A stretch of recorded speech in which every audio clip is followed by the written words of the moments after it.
COVID-19 is ravaging America and pushing its economy into severe recession.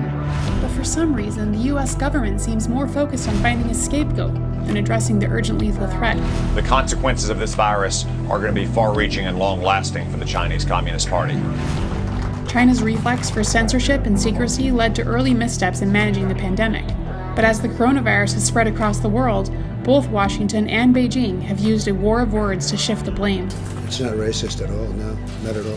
It comes from China. That's why. This bellicose rhetoric is aimed in part at deflecting blame for the U.S. government's own mismanagement of this crisis. But if U.S. officials start to seriously look for ways to punish China, it could dramatically escalate the situation, costing untold lives and further devastating the American and global economies. Go ahead and make your case. The sanctions being proposed by some U.S. politicians in Congress that target Chinese officials will very likely invite retaliation against U.S. officials.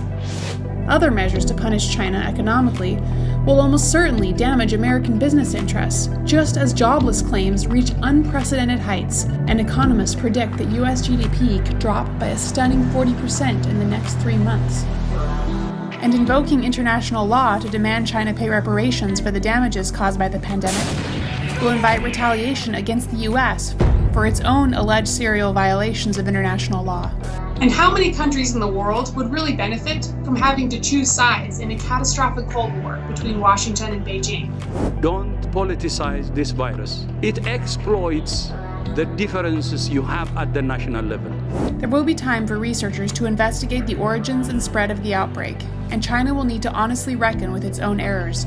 But it's clear that U.S. escalation against China is self-defeating, and in the current crisis only threatens to invite retaliation against the U.S., making us less safe. What we need now is to set aside our differences and collaborate.